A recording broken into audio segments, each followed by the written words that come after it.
हरे Krishna.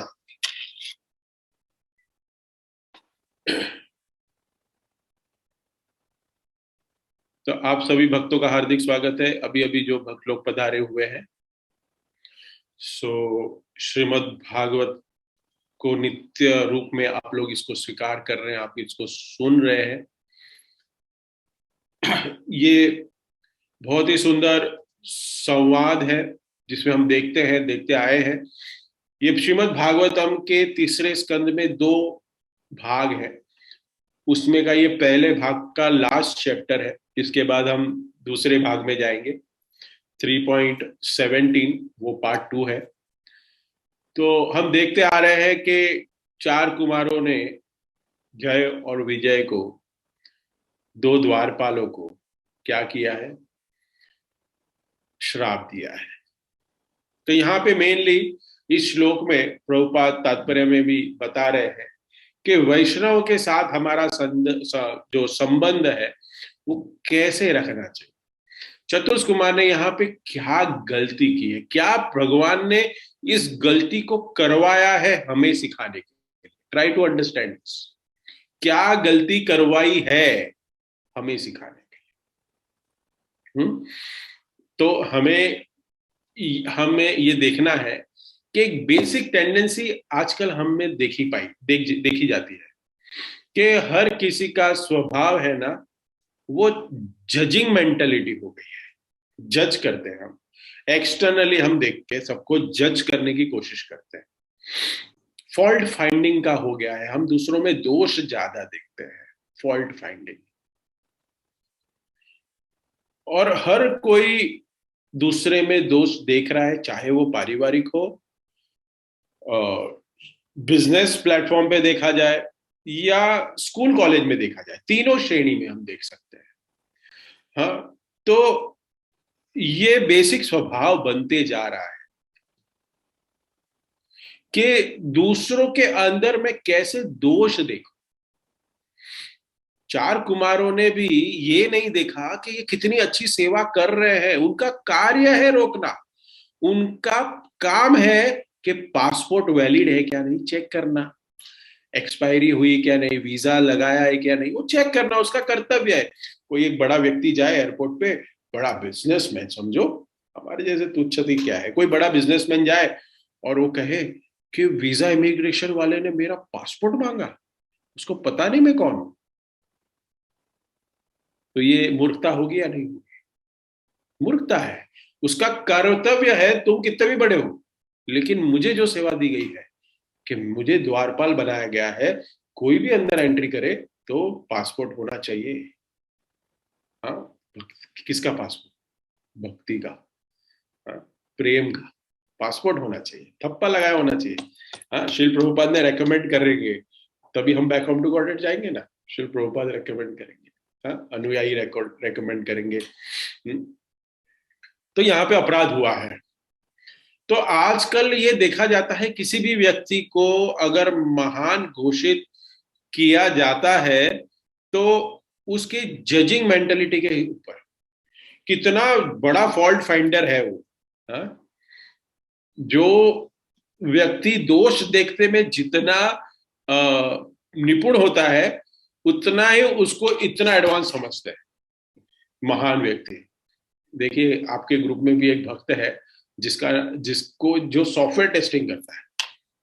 Software testing मतलब कि दूसरे काम करते हैं और उस काम में ये गलतियां निकालता है। लेकिन ये एक पोजीशन है, क्योंकि हमने कुछ भी बनाया है, जो भी चीज बनाई है, तो वो सही चल रही है क्या नहीं कस्टमर को डिलीवर करने के पहले, तो वो कर्तव्य है, वो करना पड़ता है। ये प्रोसेस है। आई होप कि आज के क्लास के बाद बहुत सारे प्रश्न निकले। I don't know, but really it will come out. ध्यान से सुनिएगा, क्योंकि बहुत इंपॉर्टेंट है। डीलिंग्स हम डे टू डे में आज क्या डीलिंग्स में हम गलतियां करते हैं, जो जो भगवान यहाँ बता रहे हैं। भगवान कह रहे हैं कि मैं अपनी भुजाओं को तोड़ दूंगा। ये भुजाएं कौन है पता है आपको? यहाँ पे देखो क्या लिखा है। अनुवाद के 3 लाइन पढ़िए, उसमें भगवान लिख रहे हैं, अब आप लोगों के निश्चित रूप से मेरा साक्षात्कार कर लिया, अतएव मैं अपनी ही भुजा को काटकर अलग करने में तनिक संकोच नहीं करूंगा। अपनी भुजा भगवान काटे, ये भगवान हुआ चाहिए, ये सारे श्लोक भगवान बोल रहे हैं। क्या कौन भुजा है?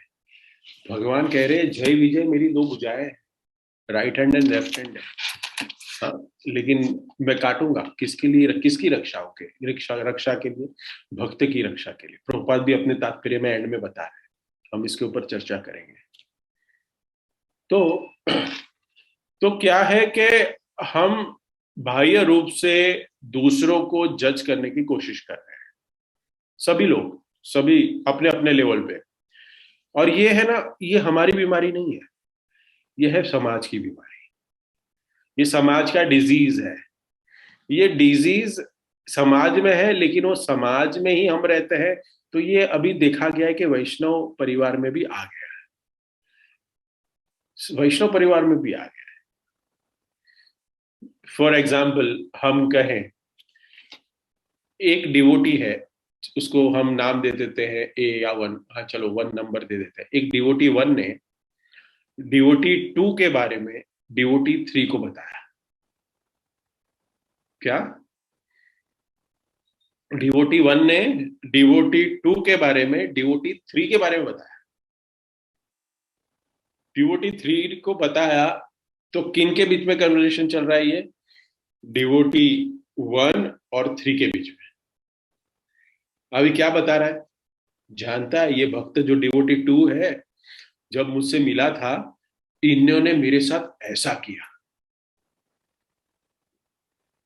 ध्यान रखिए इसके साथ डीलिंग में। अब क्या होगा कि ये बीमारी क्या किया इसने डिवोटी वन ने? डिवोटी वन ने ये बीमारी आगे दे दी डिवोटी थ्री में।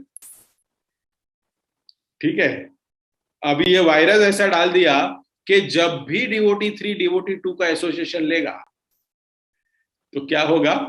डिवोटी थ्री जो है वो कभी डिवोटी टू के साथ द्वेष नहीं रखता था, उसको कुछ भी प्रॉब्लम नहीं था, हमेशा उन दोनों का टू और थ्री का संबंध अच्छा ही रहा है। लेकिन क्या हुआ?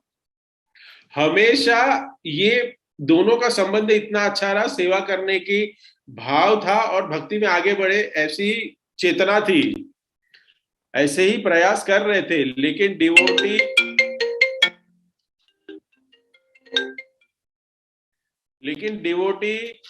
डिवोटी थ्री ने डिवोटी वन से जो सुना कि जिसके वजह से क्या हुआ, जिसके वजह से दो के प्रति द्वेष उत्पन्न हुआ या जो भी भाव चेतना चेंज हो गई। ये हमें संभालना चाहिए, ये चीज हमें समझनी चाहिए कि हम क्या चर्चा करें। देखिए राधा महाराज बहुत सुंदर एक उदाहरण देते हैं जो ये तात्पर्य से बहुत ही मिलता जुलता है। राधा महाराज एक बार अपने लेक्चर में कह रहे थे कि अगर कोई व्यक्ति चलता हुआ चल के जा रहा है और कीचड़ में गिर गया और अपने पूरे शरीर पे कीचड़ लग गया है, तो जैसे वो कीचड़ में गिरा, पूरे शरीर में कीचड़ लग गया, वो वॉशरूम में गया, उसने शॉवर ऑन किया, शॉवर से पानी गिरना शुरू हुआ और सर में पानी गिरना शुरू हो गया। अब हमें क्या करना चाहिए? उस समय में वो गंदी हालत में है, इसके लिए उसको क्रिटिसाइज करना चाहिए, उसमें दोष देखने चाहिए, या वो शॉवर के नीचे है, थोड़ी देर में धुल जाने वाला, ही विल बी ओके, पूरा प्यूरिफाई हो जाएगा। तो हमें उसको राइट तरीका उसने चुना, इसके लिए अप्रिशिएट करना चाहिए, उसको ग्लोरीफाई करना चाहिए कि नहीं नहीं, अरे कीचड़ में गिर गया, अरे क्या कीचड़, अरे अरे क्या हो गया। हाँ, क्या करना चाहिए? क्या करना चाहिए बताइए, आप लोग चैट में लिख के भेजिए, उसको क्या करना चाहिए? उसको ग्लोरीफाई करना चाहिए। कीचड़ में गिरा, हाँ, इस धराधाम में आया, इस धराधाम में गिर गया, इस भौतिक जगत में आया, करेक्ट। कीचड़ में गिरा लेकिन वो गलत जगह पे नहीं गया, रोते नहीं बैठा, तुरंत उसने एक सुलभ शौचालय देखा या कुछ भी कहीं भी जगह के उसने क्या किया? हाँ, बिस्लेरी का 20 लीटर का बॉटल खरीदा रास्ते से और ढाम करके अपने सर पे डाल दिया, क्लीन हो गया। With in matter of moments, कुछ समय की बात है, कुछ पल की बात है, ये शुद्ध हो जाएगा, ये धुल जाएगा पूरा। करेक्ट। यही प्रभुपाद तात्पर्य में बता रहे हैं। प्रभुपाद जी कह रहे हैं प्यूरिफिकेशन का तरीका क्या है कि उसको उसको कृष्णा भावनामृत में उसको सुनना पड़ेगा। He has to hear the glorification of Lord name fame and pastimes. Prabhupada बता रहे हैं, भगवान बता रहे हैं कि उसका शुद्धिकरण कैसे होगा भक्त का, उसको श्रवण करना पड़ेगा।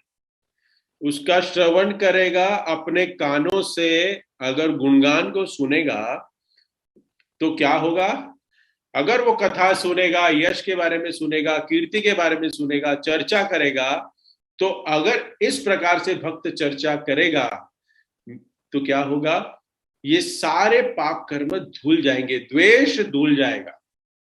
प्रभुपाद परपट में क्या बता रहे देखिए, यदि मानव समाज में सदस्य कृष्ण भावना स्वीकार कर ले तो उसका वास्तविक शुद्धिकरण हो सकता है। वास्तविक मीन्स रियल शुद्धिकरण। मनुष्य समाज के लिए असली प्यूरिफिकेशन प्रभुपाद बता रहे कृष्ण भावनामृत है। जितने भी सदस्य है उन सबको हमें कृष्ण भावनामृत देना पड़ेगा, सभी को, एटलीस्ट सबको नहीं, परिवार वालों को।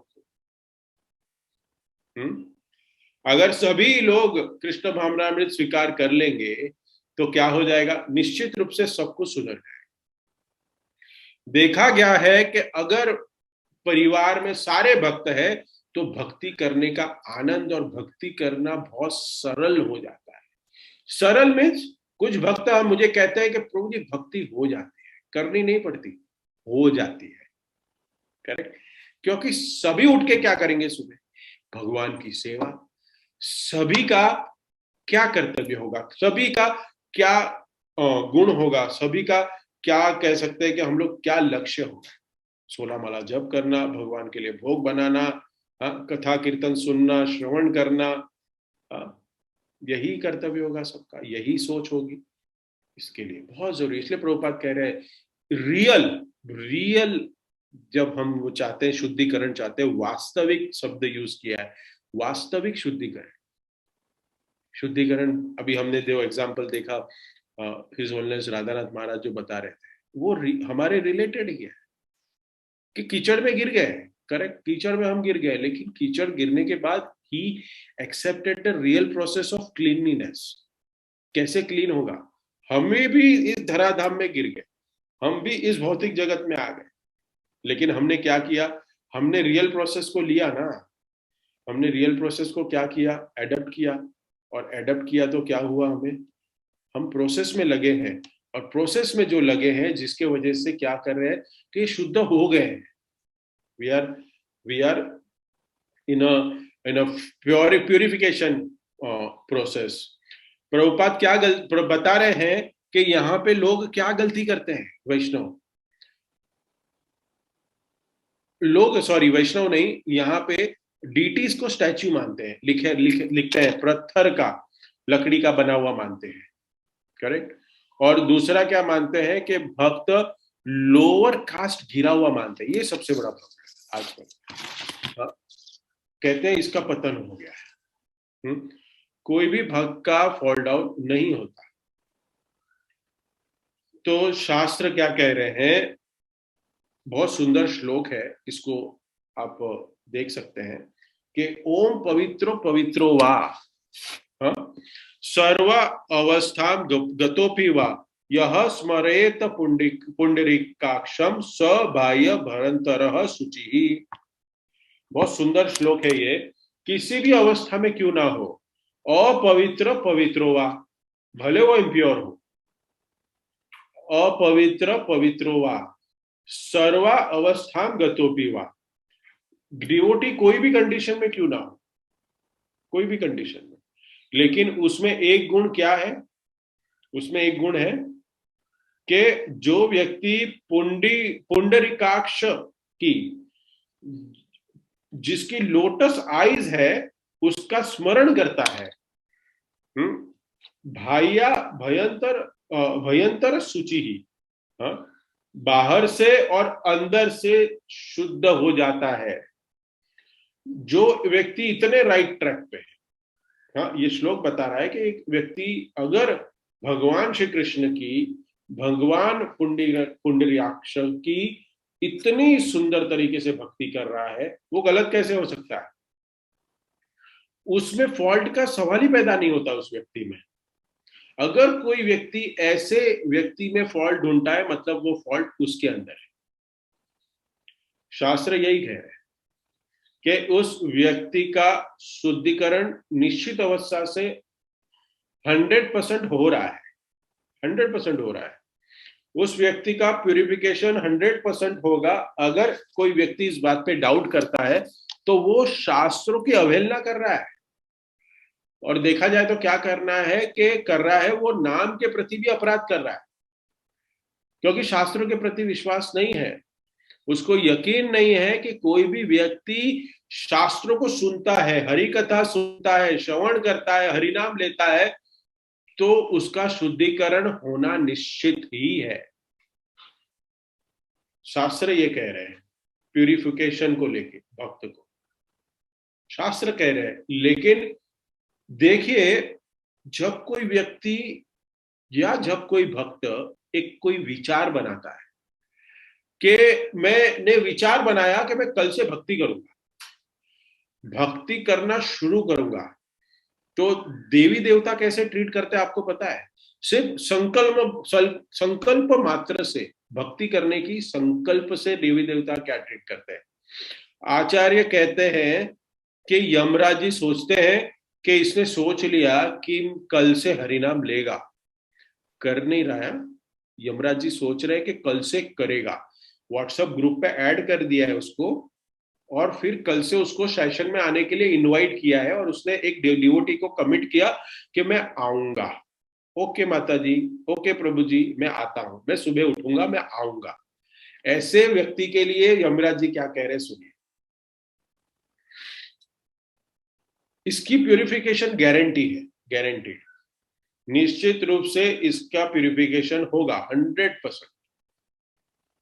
तो यमराज जी कहते हैं कि इसका प्यूरिफिकेशन तो होना ही है। तो अभी इसकी इतनी कर्मों की पोथियां बना के रखी है, इसके कर्म की, हाँ, तो अभी इसका मैं क्या करूंगा, क्योंकि प्यूरिफिकेशन तो होने ही वाला है, क्योंकि ये भक्ति में जुड़ गया है। तो यमराज जी कह रहे हैं कि अभी इसका जो मैंने, क्या बोलते हैं हिंदी में, चोखा लिखा है, मैंने इसका सारा डिस्क्रिप्शन लिखा हुआ है, मैंने इसकी सारी कुंडली लिखी हुई है, इसने क्या कार्य किए क्या नहीं किए है, अभी इसका मैं क्या करूंगा, यमराज जी बोल रहे हैं। और वो कौन व्यक्ति है? जो श्रवण नहीं कर रहा है, वो श्रवण करने का इनविटेशन प्राप्त किया है उसने सिर्फ, उसके बारे में यमराज जी बोल रहे हैं। बोलते हैं कि इसके अभी सारे जितने भी मैंने इसके अकाउंट लिखा हुआ है, जितना भी मैंने इसके बारे में लिखा हुआ है, वो सारा अभी कोई काम का नहीं है, फाड़ के फेंक दो अभी इसको, क्योंकि इसका प्रोसेस, इसका शुद्धिकरण तो होना ही है। यमराज जी सारे कर्म को नलिफाई कर देते हैं। और देवी देवता भी क्या सोचते हैं? देवी देवता सारे एक दूसरे से बातें करते हैं कि हाँ, लेखा जोखा, वेरी नाइस, वेरी नाइस, लेखा जोखा यमराज जी लिखते हैं। तो वो सब सब सब फाड़ के फेंक देते हैं यमराज। बोलते भक्ति करने लग गया है, ये भी प्रोसेस में जुड़ गया है, अभी मैं इसके सारे कर्म खत्म कर दूं, ये सारे पेपर फाड़ देते हैं यमराज जी। देवता कहते हैं कि इसने हरिनाम लेना शुरू कर दिया है, ये भक्त बन गया है, भक्तों के संग में आ गया है। अभी क्या होगा कि थोड़े समय में शुद्ध होगा और ये भगवान के धाम गोलोक जाएगा। तो गोलोक जाएगा तो कहां से जाएगा? हमारे रास्ते से ही जाएगा, स्वर्ग होके ही जाएगा, वहां से दूर से, अंदर नहीं जाना है, राइट लेफ्ट नहीं लेना है, लेकिन रास्ता तो वहीं से जाता है। तो वहां पे क्या करेंगे सब देवी देवता? देवी देवता आरती उतारेंगे, आरती के लिए तैयारी करते हैं। हम देखते हैं ना, जगन्नाथ यात्रा होती है तो जब रथ यात्रा निकलती है तो रास्ते में आरतियां करने के लिए भक्त लोग खड़े होते हैं। हाँ, आरती करने के लिए देखा है क्या नहीं, देखा है क्या नहीं, आरतियां करने के लिए भक्त लोग खड़े होते हैं और आरती करते हैं भगवान की। वैसे देवता कहते हैं कि ये भगवत धाम जाएगा तो हमारे ही रास्ते से जाएगा, तो चलो इसके लिए हम आरती की प्लेट रेडी करते हैं, क्योंकि ये भक्ति में जुड़ गया है। ब्रह्मा जी, ये देवता आरती करेंगे और ब्रह्मा जी कह रहे हैं कि मैं मधु पर्क बनाऊंगा, स्वीट हनी वाटर बनाते हैं, कि जब ये शुद्ध होगा और यहां से जाएगा, हाँ, तो मैं यहाँ पे उसको शरबत पिलाऊंगा, ब्रह्मा जी कह रहे हैं, ये हनी वाटर दूंगा, हाँ, मधु पर्क। ये सारे जो मैंने बताया ना, ये वेलकमिंग जो सेरेमनी होगी उसकी, वो किसके साथ होगा, किसके साथ होगा पता है? कि जिसने विचार बनाया कि वो क्या करेगा, भक्ति करेगा, शुद्ध भक्ति करेगा, किया नहीं, शुद्ध भक्ति का पालन करेगा। और हम लोग क्या करते हैं, हमारी बैड टेंडेंसी के कारण ऐसे भक्तों में फॉल्ट ढूंढते हैं, दोष ढूंढते हैं। और कई बार क्या होता है कि हम सुनते हैं, कि सुनते सुनते हमें ऐसा लगता है कि हाँ, मैं उसके प्रति दोष ढूंढ रहा था। अभी भी कुछ भक्त लोग सोचते होंगे मन में ऐसे ऐसे, अरे ये याद आता होगा उनको डीलिंग्स के बारे में, हाँ, तो मैं उसके प्रति दोष ढूंढ रहा था, ये मेरे प्रति दोष ढूंढ रहे थे, ये हो रहा था, वो हो रहा था। लेकिन एक्चुअली इनडायरेक्टली हम सुनते हुए भी इस भावना में चले जाते हैं, नहीं नहीं, वो उसके प्रति जो दोष ढूंढा ना वो सही है, एकदम सही था, मुझे रोका क्यों? चतुष कुमार को भी ये लगा कि हमें रोका क्यों, उसकी गलती है। उनको पता नहीं हमारा प्रोफाइल वेरिफिकेशन पहले ही करके रखने का ना, उसकी गलती है। हम भी ऐसे ही सोचते हैं कि अरे वो तो भक्त ऐसा ही है, उसको नहीं पता मैं इतना सीनियर हूँ, इतने सालों से मैं भक्ति कर रहा हूँ, मैं ग्रुप में कितने सालों से जुड़ा हुआ हूँ, जुड़ी हुई हूँ, और उसको नहीं पता, अभी आया है 2 साल 3 साल और ऐसे कार्य कर रहा है। ये भाव आता है हमारे। तो हमें ये जो माइंड की गेम है, ये एक एक दिमाग है ना, ये गलत जगह पे जाता है। हमें सोचना है कि किसी को जज नहीं करना है, आज सुन लिया, लेकिन साइमल्टेनियसली सबकॉन्शियस माइंड से हम भक्त के बारे में जज करते हैं, किसी के बारे में सोच रहे हैं, किसी के बारे में बता रहे हैं, हाँ, तो शास्त्र जो मर्जी करे, हम सोचते हैं नहीं मैं ही सही,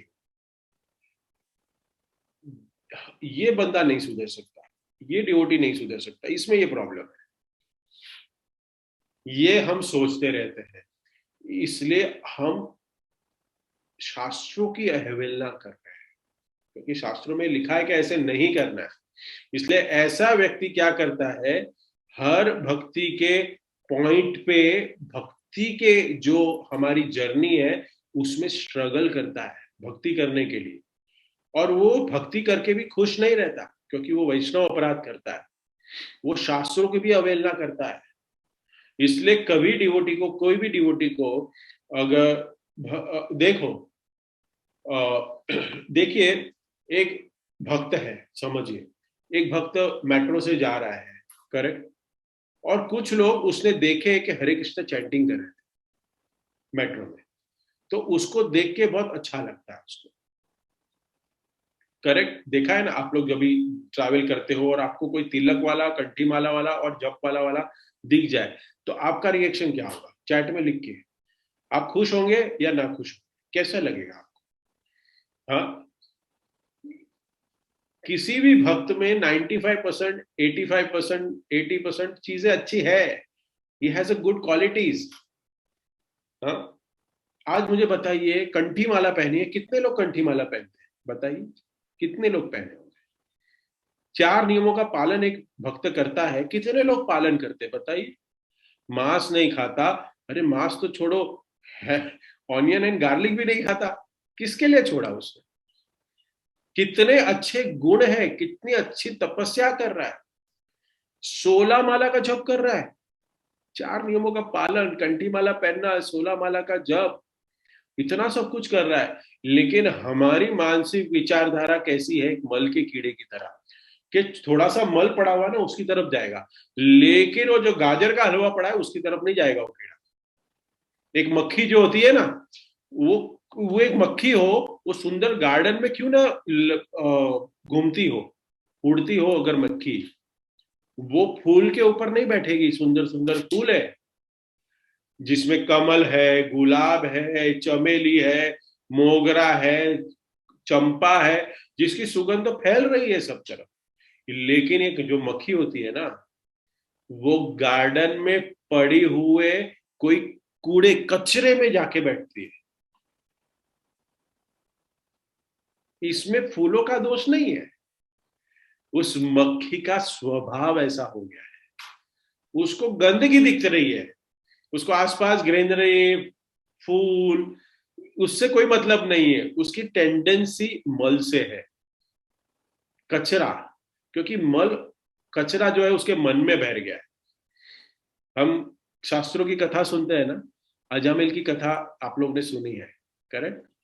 अभी बताइए कि अजामिल को, उन्होंने जो पाप कर्म किए, उसके लिए अजामिल की हम निंदा करते हैं, या फिर उसने नारायण एक बार नाम लिया इसके लिए उसको ग्लोरीफाई करते हैं?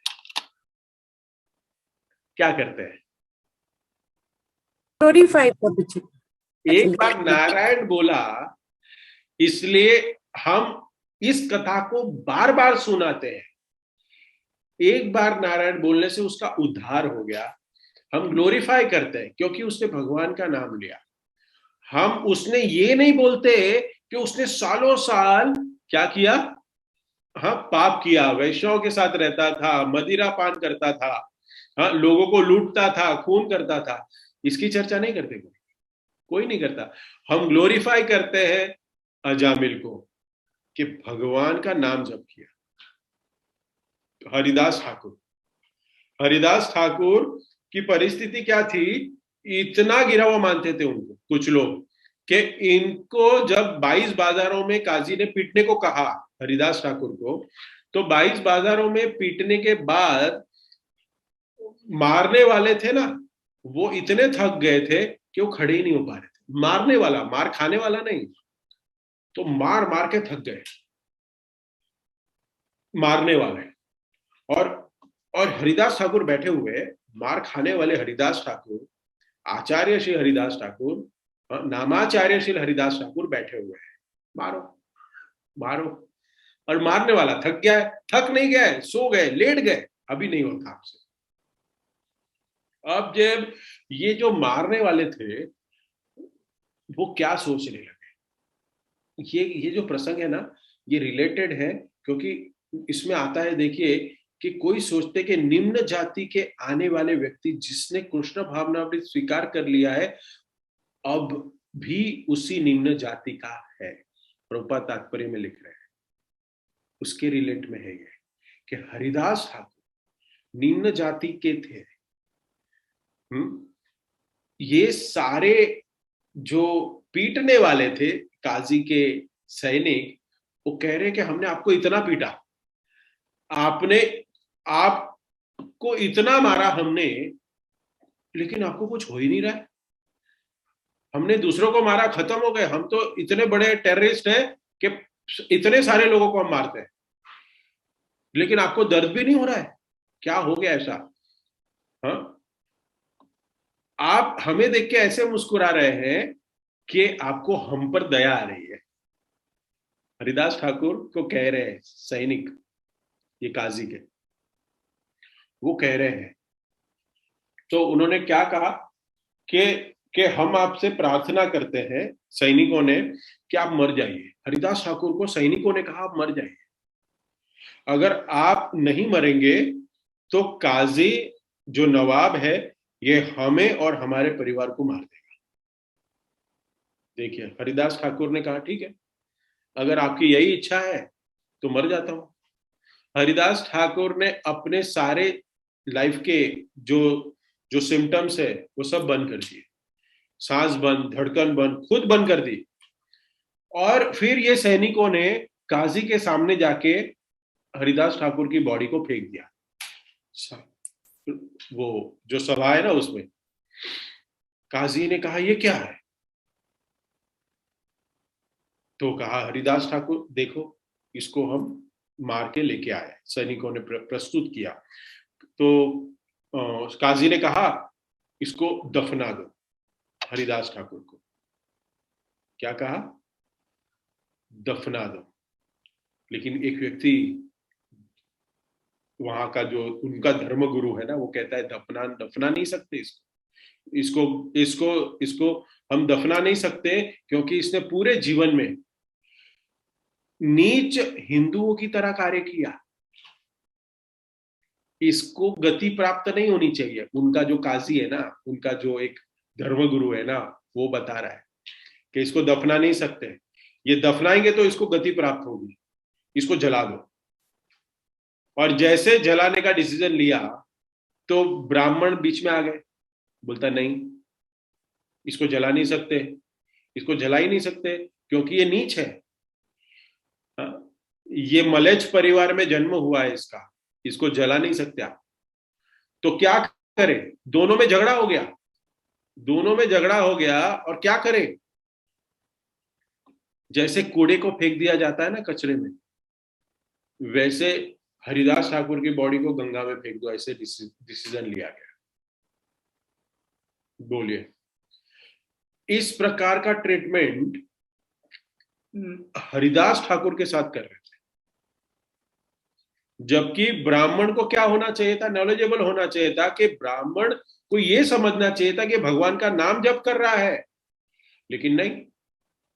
अब इसके विपरीत देखिए, अद्वैत आचार्य, अद्वैत आचार्य ने हरिदास ठाकुर को अपने पिता के श्राद्ध क्रिया पे बुलाया, इनवाइट किया था। हरिदास ठाकुर क्या कहता है? हरिदास ठाकुर अद्वैत आचार्य को कहते हैं कि मेरा जन्म तो नीच परिवार में हुआ है, मैंने तो मुस्लिम परिवार में जन्म लिया है, मुझे बुलाएंगे तो बाकी लोग आपको भी रिजेक्ट कर देंगे सब। अद्वैताचार्य कहते हैं मुझे कोई परवाह नहीं, आपको खिलाने का मतलब 10,000 ब्राह्मणों को खिलाने का फल प्राप्त होगा। क्योंकि सोने की परख कौन जानता है? सोनार ही जानता है। हाँ, आप मोची को जाके पूछेंगे कि सोने का क्या भाव है, तो थोड़ी बोलेगा कुछ, उसको कुछ नहीं समझेगा। इसलिए भक्त के अंदर जो गुण है ना, वो एक गुणवान व्यक्ति ही जानता है। नीच मेंटलिटी का व्यक्ति अगर भक्त के अंदर दोष देखने बैठेगा तो क्या जज करेगा? चैतन्य महाप्रभु जब सनातन गोस्वामी से मिलते थे तो ये नहीं कहते थे कि ये तो मलेच्छों के साथ इसने नौकरी की है, इसने एसोसिएशन लिया है, इसको दूर रखो। चैतन्य महाप्रभु ऐसे नहीं कहते कि ये पापी है, नीच कुल में जन्म लिया इसने, ये मुस्लिम है।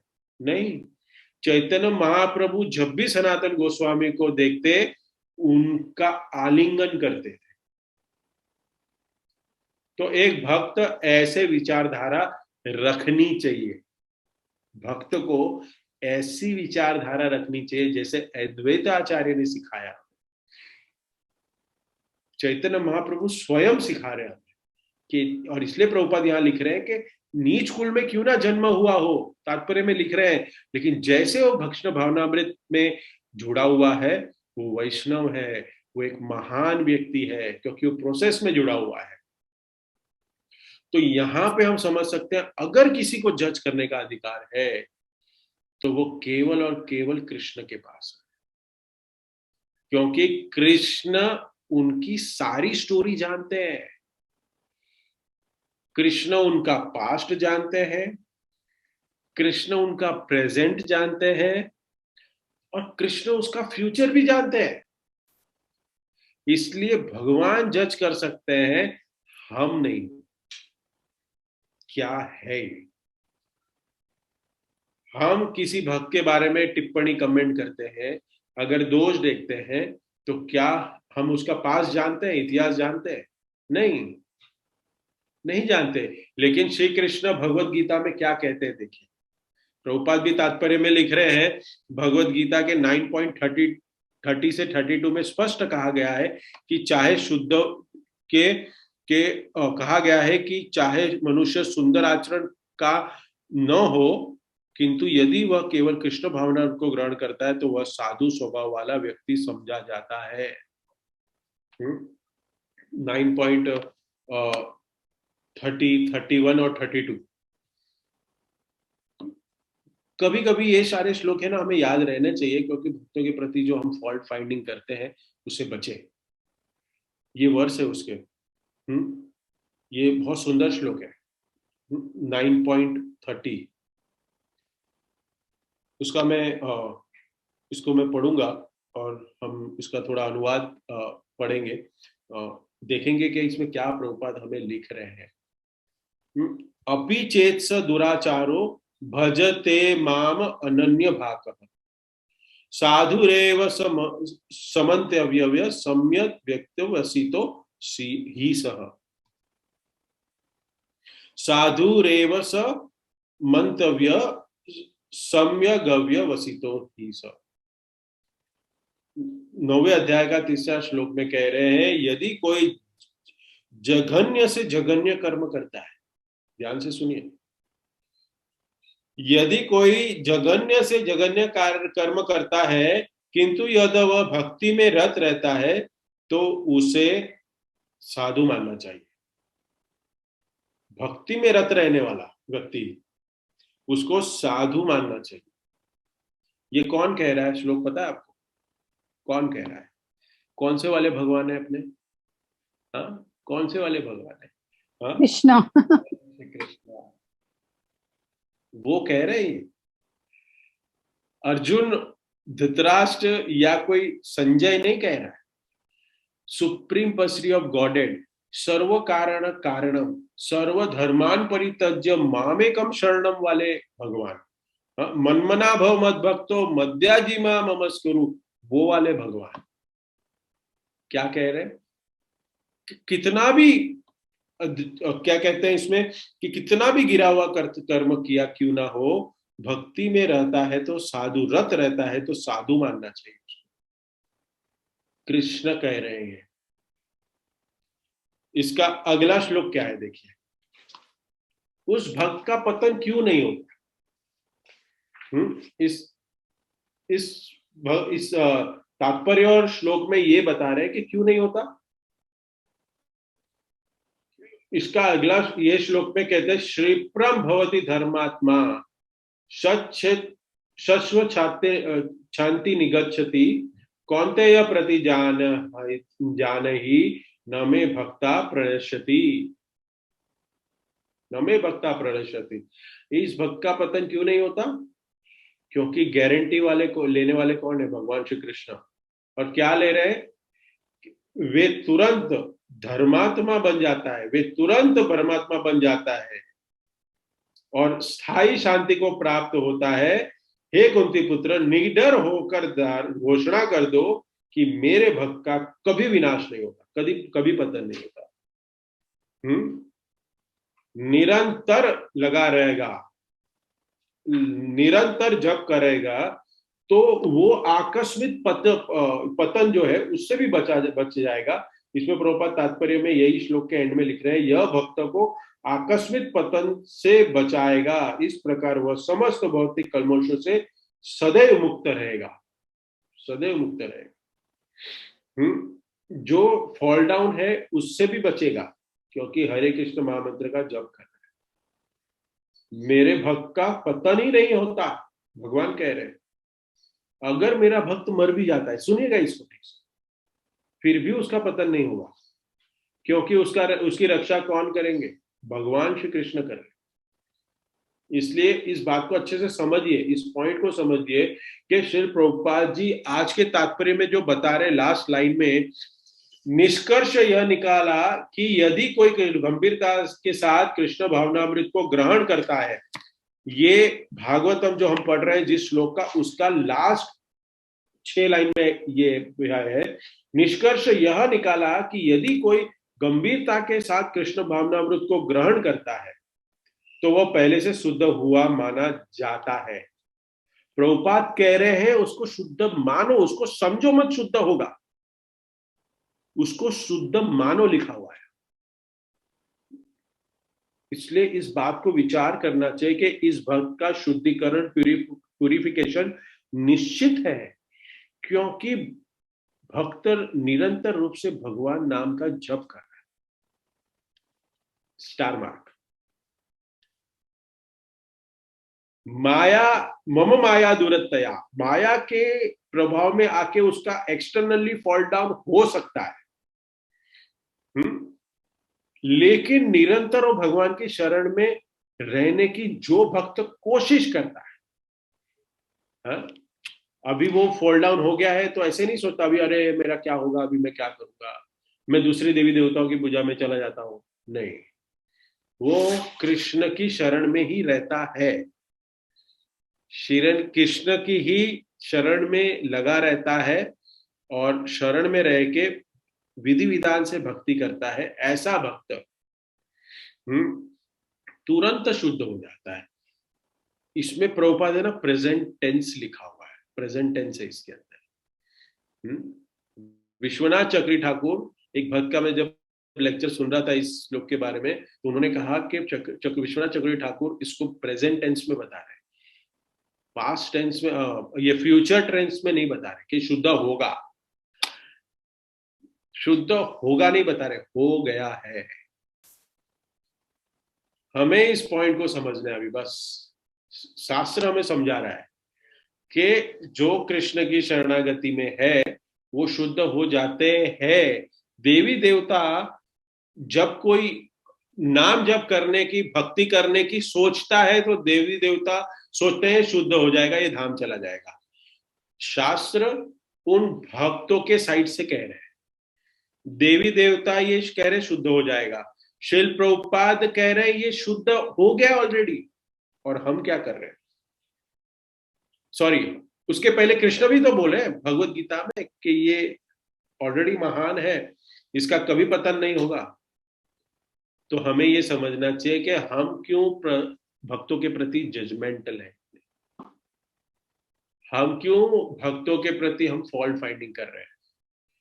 जजमेंटल होंगे, फॉल्ट फाइंडिंग करेंगे तो हम क्रिटिसाइज भी करेंगे, फिर हम अपराध करेंगे, और फिर जो भक्ति करने का सुनहरा अवसर मिला है ना, हम खो देंगे। इसलिए जजमेंटल मेंटलिटी रखें, गलत नहीं है, लेकिन दूसरों के प्रति नहीं, अपने प्रति, कि मैं भक्ति में कहां स्टैंड करता हूं, मेरे अंदर क्या क्या दोष है, ये देखना चाहिए। भक्त को है ना एक अंतर, यानी बस अंतर से सोचना चाहिए, वेयर आई स्टैंड। इसलिए तात्पर्य में इस बता रहे हैं कि कृष्ण अपने भक्तों की शुद्धिकरण के लिए, भगवान श्री कृष्ण अपने भक्तों की रक्षा करते हैं शुद्धिकरण के लिए। और प्रभुपाद जी कह रहे हैं कि जिसने कृष्ण की शरण ली है, चाहे उसने कुछ भी, कोई भी कार्य की क्यों ना किया हो, कंक्लूजन क्या है कि अगर कोई कृष्ण कॉन्शियसनेस को सीरियसली लेता है तो उसको हमें क्या समझना चाहिए, ही इज ऑलरेडी प्यूरिफाइड,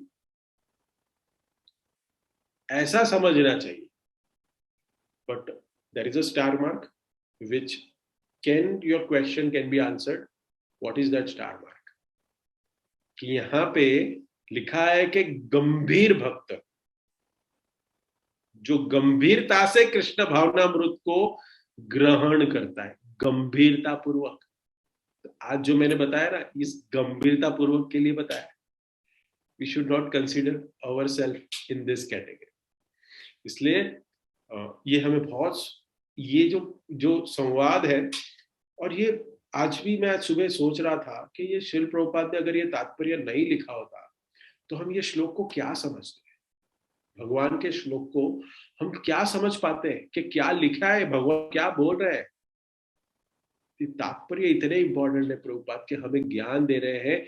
ये दो चार कुमार और जो जय और विजय की कथा से हमें क्या सीखना है कि हमें हमारे डीलिंग्स जो वैष्णव के साथ समाज के प्रति है इसको सुधारना पड़ेगा। तो इसी के साथ इस सेशन को मैं यहाँ विराम देता हूँ। Thank you. हरे कृष्णा। कोई भक्तों का कमेंट्स, टिप्पणी, क्वेश्चंस अगर है तो पूछ सकते हैं। हरे कृष्णा।